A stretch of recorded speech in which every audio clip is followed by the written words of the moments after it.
apa yang kita hadapi sekarang.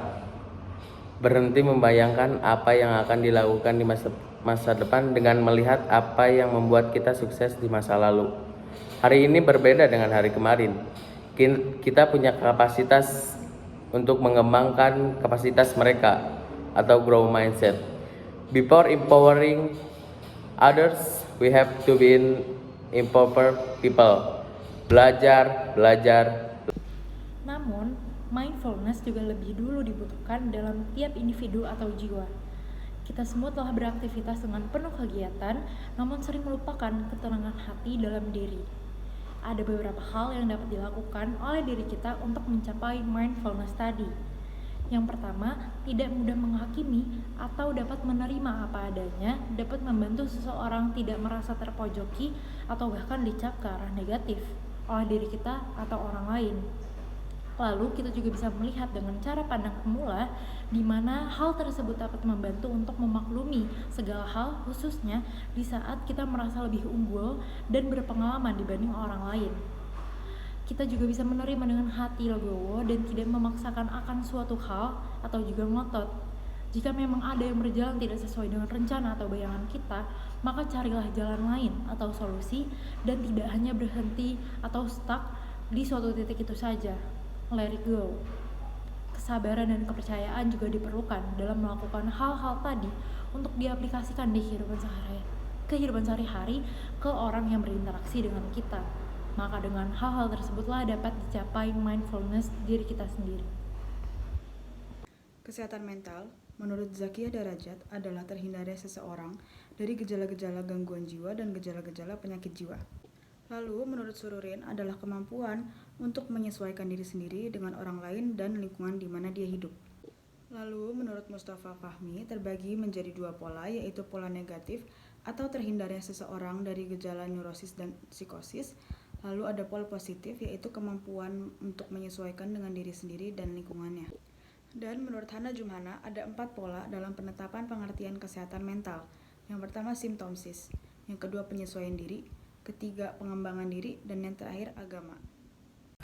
Kesehatan mental dapat didefinisikan sebagai terhindarnya seseorang dari gejala-gejala penyakit jiwa dan gejala-gejala gangguan jiwa.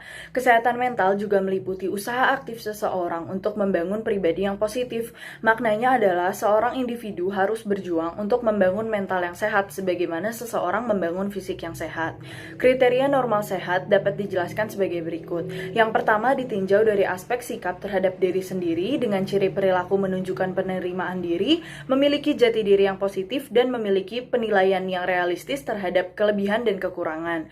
Yang kedua ditinjau dari aspek realitas dengan ciri perilaku memiliki pandangan yang realistis terhadap diri sendiri, terhadap dunia, orang lain, dan benda di sekelilingnya. Yang ketiga ditinjau dari aspek integrasi dengan ciri perilaku berkepribadian utuh, bebas dari konflik yang melumpuhkan, dan memiliki toleransi yang baik terhadap stres. Yang keempat ditinjau dari aspek kompetensi dengan ciri perilaku memiliki kompetensi fisik, intelektual, emosional, dan sosial yang memadai untuk mengatasi berbagai macam permasalahan hidup. Yang kelima ditinjau dari aspek otonomi dengan ciri perilaku memiliki kemandirian, tanggung jawab, dan penentuan diri yang memadai. Yang keenam dan terakhir ditinjau dari aspek pertumbuhan aktualisasi diri dengan ciri perilaku menunjukkan kecenderungan ke arah yang lebih baik dan semakin matang, semakin berkembang, semakin menunjukkan kemampuan-kemampuan yang berkembang dan mampu mencapai pemenuhan diri sebagai pribadi yang lebih baik. Prinsip-prinsip dasar kesehatan mental ada 8. Yang pertama yaitu gambaran dan sikap yang baik terhadap diri sendiri. Prinsip ini menunjukkan bagaimana seseorang atau individu bersikap baik terhadap dirinya sendiri, seperti bersyukur, menerima, dan menyukai dirinya sendiri. Kedua yaitu keterpaduan atau integrasi diri. Pada prinsip ini, yaitu bagaimana keseimbangan antara kekuatan-kekuatan dalam diri, lalu kesatuan, pandangan atau falsafah dalam hidup, dan terakhir bagaimana kesanggupan kita untuk mengatasi ketegangan emosional. Ketiga, yaitu perwujudan atau aktualisasi diri. Pada prinsip ini, bagaimana seorang individu menggunakan seluruh potensinya dan diarahkan pada aktualisasi dirinya. Prinsip keempat, yaitu bagaimana seseorang mampu untuk menerima orang lain, melakukan aktivitas sosial, dan mampu untuk melakukan adaptasi terhadap lingkungan tempat tinggalnya. Prinsip kelima yaitu berminat dalam tugas dan pekerjaan.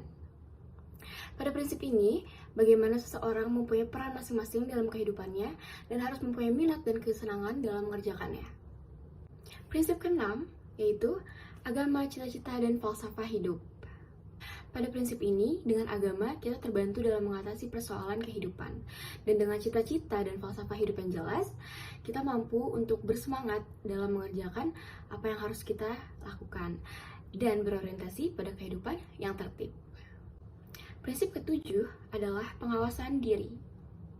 Pada prinsip ini, individu mampu melakukan pengawasan diri terhadap dirinya dari dorongan-dorongan buruk, dari diri, akal, serta pikirannya. Prinsip yang terakhir yaitu prinsip ke-8, yaitu prinsip tanggung jawab. Prinsip ini menunjukkan adanya keyakinan dan kesadaran bahwa manusia mempunyai kewajiban untuk mempertanggungjawabkan segala tindakan yang mereka lakukan.